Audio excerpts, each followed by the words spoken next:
여호와께서 오직 내 조상들을 기뻐하시고 그들을 사랑하사 그들의 후손인 너희를 만민 중에서 택하셨음이 오늘과 같으니라. 그러므로 너희는 마음의 할례를 행하고 다시는 목을 곧게 하지 말라. 우리를 택하시고 구원하여 주신 살아계신 하나님 앞에 겸손하게 예배하며 말씀을 듣고 순종하기를 원합니다. 우리의 목을 곧게 두지 마시고 부드럽게 변화시켜 주옵소서. 예수님의 이름으로 기도드립니다. 아멘. 오늘 주시는 말씀은 신명기 20장입니다. 1절 한 절 말씀을 먼저 보겠습니다. 내가 나가서 적군과 싸우려 할 때에 말과 병거와 백성이 너보다 많음을 볼지라도 그들을 두려워하지 말라. 애굽 땅에서 너를 인도하여 내신 내 하나님 여호와께서 너와 함께 하시느니라. 아멘. 네, 오늘 본문은 20장 1절 한 절만 읽었는데 20장 전체를 살펴볼 생각입니다. 제목이 적군과 싸우려 할 때에인데 방금 읽은 1절 말씀에 적군과 싸우려 할 때 그 적군이 너의 편보다 훨씬 많다 할지라도 두려워하지 말라. 이것이 이제 1절부터 주신 말씀이었습니다. 군사의 많고 적음이 승부를 결정하는 게 아니다. 생각해봐라. 너희 백성을 애굽에서 여호와께서 인도하여 내셔서 여기까지 오게 하셨는데 그 큰 제국 애굽을 물리치고 백성을 이끌어내신 여호와 하나님께서 너와 함께 하시는데 수가 많고 적음이 무슨 문제가 있겠느냐는 거예요. 수가 많고 적고는 승패의 결정적인 요인이 되지 못합니다. 그러므로 대적들을 두려워하지 말라 하신 겁니다. 제사장이 백성들에게 이것을 고하고 반드시 기억하게 하라. 이것부터 가르치라. 제사장이 백성들에게 가르쳐야 할 첫 번째가 그들을 두려워하지 말라 이겁니다. 적군의 말이 많고 병거가 많고 백성이 아무리 많다 하더라도 그것 때문에 두려워하지 말라는 겁니다. 자, 그들을 두려워하지 말라. 또 겁내지 말며 두려워하지 말며 떨지 말며 놀라지 말라. 여호와께서 함께 하시며 싸우시고 구원하실 것이다. 여호와께서 어떤 다윗이 골리앗과 싸웠을 때 다윗이 나서기 전 이스라엘 백성들은 골리앗의 덩치와 블레셋의 기세를 보고 이미 싸우기도 전에 그들은 져버렸습니다. 그런데 다윗은 하나님을 의지하고 두려워하지 않고 나섰을 때 골리앗을 이겼고 수많은 전투에서 승리했습니다. 하나님께서 승리하게 하십니다. 우리는 하나님을 믿는다고 하면서도 하나님을 의지하고 믿기보다는 자꾸 자기 눈에 보이는 것으로 판단하고 자기 판단을 믿다가 실패하는 경우가 적지 않습니다. 내가 기준이 아닙니다. 그래서 늘 하나님께 물어야 됩니다. 신앙은 하나님을 의지하고 하나님께 묻는 겁니다.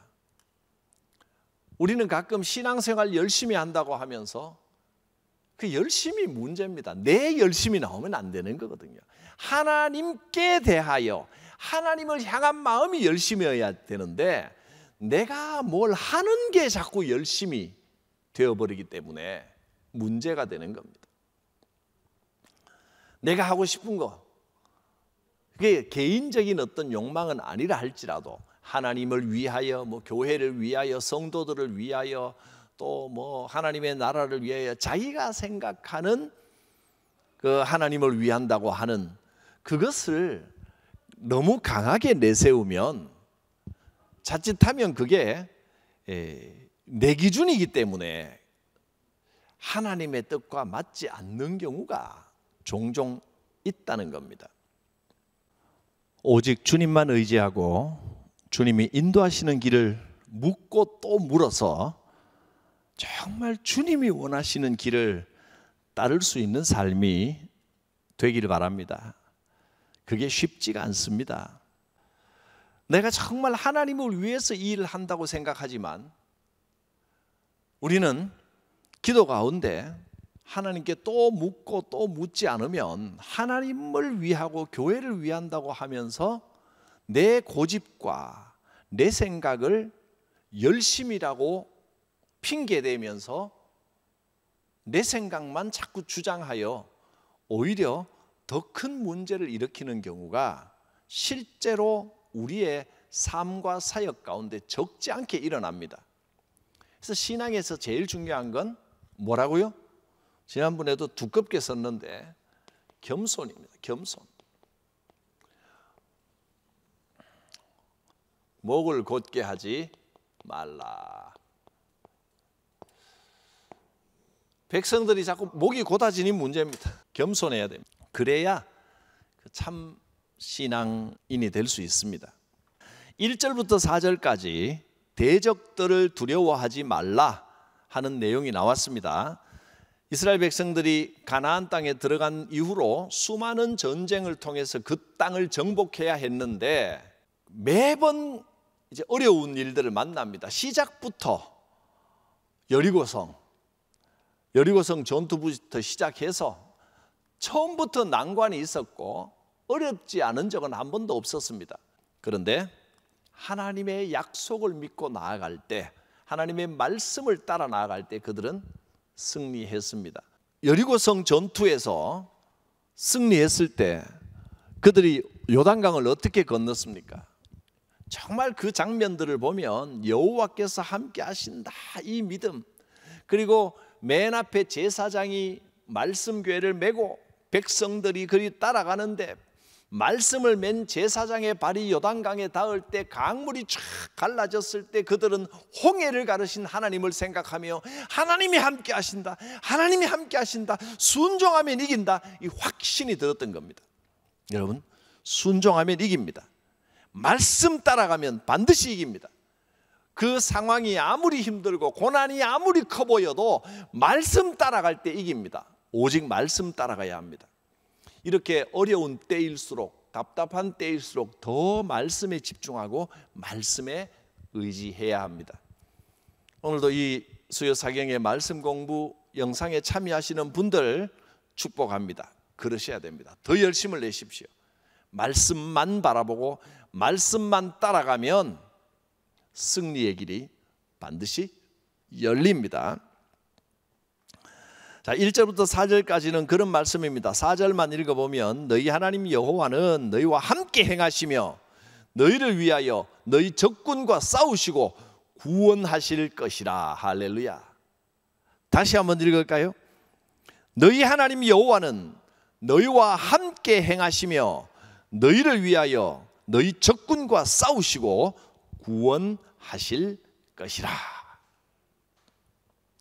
자, 두 번째는 하나님을 신뢰해야 됩니다. 온전히 하나님만 의지하고 하나님만 바라봐야 되는데 이 전투에 나갈 때 전투에서 제외시킬 사람, 병역 면제자가 나옵니다. 자, 이런 사람들입니다. 새 집을 지어놓고 낙성식을 행하지 못한 사람, 포도원을 만들어 놓고 아직 과실을 먹어보지 못한 사람, 약혼을 했는데 아직 결혼을 못한 사람, 두려워하는 사람. 자, 어떤 공통점이 있습니까? 마음이 딴 데가 있는 거예요.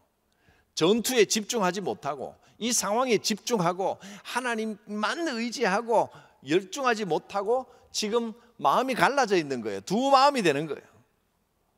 이런 사람들은 이길 수 없다. 이런 사람들이 섞여 있으면 전체 이 군사들의 사기가 떨어지고, 이런 사람이 끼어 있기만 해도, 땀대 마음이가 있는 사람이 끼어 있으면 사기가 떨어져서 이길 수 없고, 또 다른 사람들도 마음이 혼란하고 믿음이 약해진다는 거예요. 이런 사람들을 빼라 그랬습니다. 우리가 이 땅에서 여러 가지 상황들을 만나서 승리하기 위해서는 개인의 능력, 학벌, 배경, 무슨 체력, 언변, 개인의 능력으로 세상을 이길 수 없습니다. 세상은요, 내가 실력이 뛰어나다고 무조건 이기는 것도 아닙니다. 전능하신 하나님만이 우리에게 참된 승리를 주시고 모든 고난을 이기게 하십니다. 하나님의 능력으로만, 하나님의 도우심으로만, 하나님이 함께 하심으로만 세상을 이길 수 있습니다. 하나님께 집중하십시오. 온전히 하나님만 신뢰하고 하나님만 바라라 하는 겁니다. 자, 8절 말씀, 두려워서 마음이 허약한 자가 있느냐? 집으로 돌아가라 그랬습니다. 그 사람 때문에 그의 형제들의 마음도 그의 마음과 같이 낙심될까 하노라. 하나님만 바라고 하나님만 의지하면 반드시 승리합니다. 자, 그 다음에 세 번째는 10절에서 15절인데, 전쟁을 만났을 때, 대적들을 만났을 때 수칙에 대하여 지침을 주십니다.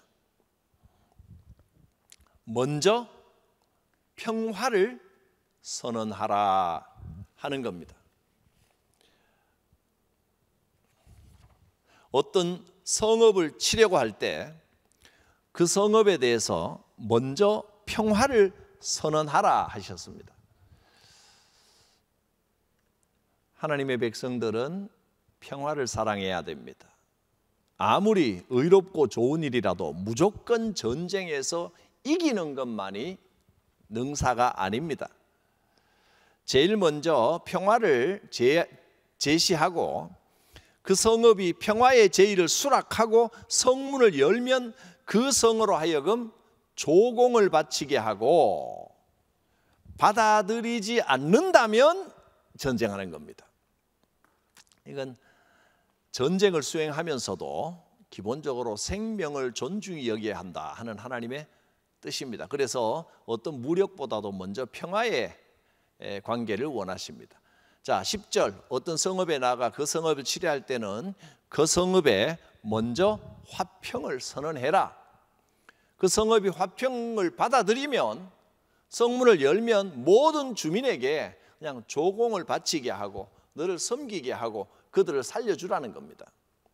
과거의 전쟁은 기본적으로 완전히 말살하는 게, 그리고 전리품을 챙기고 노예로 삼고 노략하고, 그게 당연하고 기본적인 거였는데, 하나님께서는 먼저 평화를 선언하라, 생명을 존중하라 이렇게 말씀하십니다.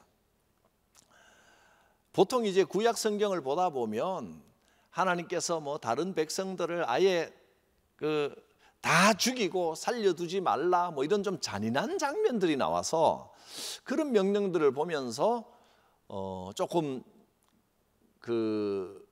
문제를 제기하거나 좀 이상하게 보는 분들도 있습니다. 그런데 사실 하나님은 평화를 사랑하시고 평화를 선언하라고 명령을 하셨습니다. 그런데 문제는 뭐냐 하면, 평화가 이루어지지 않을 때, 평화의 문제가 아니라 그들이 그 죄를 버리지 않을 때입니다. 죄 조공을 바친다, 너를 섬긴다라는 말은 예전의 관습이나 또 예전에 이 이스라엘이 하지 말라고 하는 것들을 하지 않겠다라고 하는 약속을 하는 전제하에서는 평화가 가능하지만, 죄를 가지고 있으면, 죄를 짓고 있으면 평화가 성립이 안 됩니다. 기본적으로 평화를 제의하라, 이게 기본인데, 그러나 이 평화는 죄를 품는 평화가 아닙니다. 죄는 철저히 없앨 수 있을 때 죄를 없애는 평화지, 죄를 가지고는 평화라는 게 성립할 수 없습니다. 하나님께서는 사랑의 하나님이시지만 이 사랑이 우리의 죄를 없애는 사랑이시지 죄를 용납하는 사랑은 아닙니다. 언제든지 죄가 함께 할 수는 없습니다. 평화는 평화이되 죄가 있을 경우에는 철저히 이 죄를 없애는 그런 방법을 써야 합니다. 죄의 신은 철저히 없애라. 사랑의 하나님, 평화의 하나님이신 건 분명합니다. 그러나 결코 죄를 용납하실 수 없다 하는 겁니다. 자, 왜 그러냐면 이 파란색입니다. 그들을 철저하게 멸하지 않으면 이스라엘 백성들이 가나안 땅에서 같이 살면서 그 죄에 물들게 됩니다. 가증한 일을 본받게 될 것이기 때문에 그걸 방지하라는 거예요.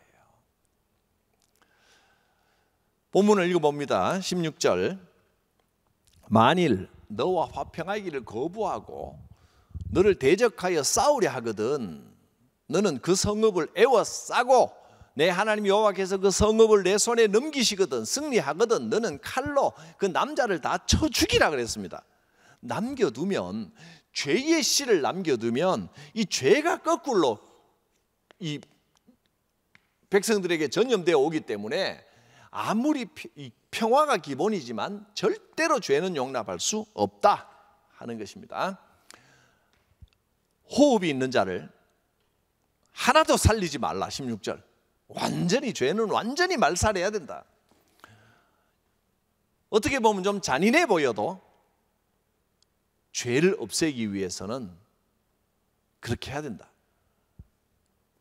이는 그들이 그 신들에 행하는 모든 가증한 일을 너희에게 가르쳐 본받게 하여 너희가 너희의 하나님 여호와께 범죄하게 할까 하노라.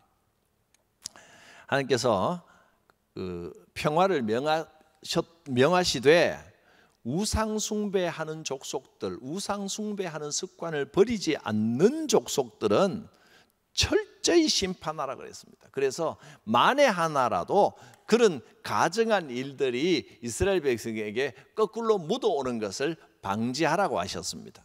죄를 결코 용납하실 수 없는 단호한 하나님의 마음, 즉 백성들이 거룩하고 정결하게 되기를 원하신다는 겁니다. 이 모든 게 그냥 그 신앙이 구약의 역사, 이스라엘 백성의 역사도 그렇고 우리의 신앙이라는 것이 적당하게 화평, 여기 말하는 평화, 화평도 좋죠. 윤리적이고 이런 것만 이걸 추구하는 게 아니고 이게 필요합니다. 화평이나 윤리나 이런 게 다 필요하지만 그러나 기본적으로 이게 목적이 아니라 뭡니까? 신앙의 목적은 거룩입니다. 거룩. 백성들이 정결하게 되어서 하나님을 본받아 거룩한 삶을 이루어 나가기 때문에 평화도 좋고 사랑도 좋고 화평 윤리 다 좋지만 우리가 추구하는 것들은 거룩입니다. 거룩하고 정결하게 하는 것을 방해한다면 이것도 공의를 위하여 죄를 철저하게 징계하시는 하나님이십니다. 적용과 묵상입니다. 내 삶 속에서 하나님을 신뢰하지 못하고 두려워하고 있는 모습은 없는가? 하나님이 내 편이십니다. 이 1절 말씀을 마음에 잘 새기시기 바랍니다. 적군과 싸우려 할 때 말과 병거와 백성이 너보다 많은 것을 볼지라도 너는 두려워하지 말라.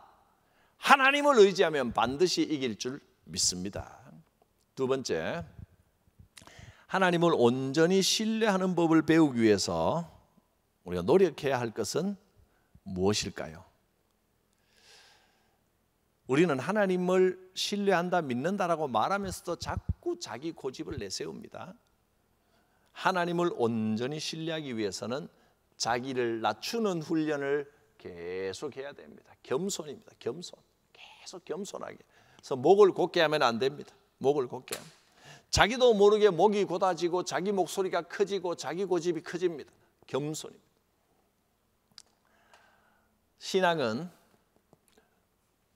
첫째로는 거룩이고 거룩을 향하여 나가는 길이고 그 길에서 둘째로는 이 일을 위하여 꼭 겸손의 훈련입니다. 저는 신앙에서 제일 중요한 훈련이 첫째는 거룩의 훈련이고 거룩과 정결, 두 번째는 겸손의 훈련이라고 그렇게 믿습니다.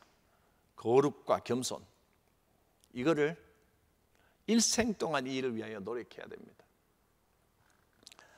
우리는 자기도 모르게 하나님을 신뢰한다고 하면서 자꾸 자기 자신을 내세우게 되거든요.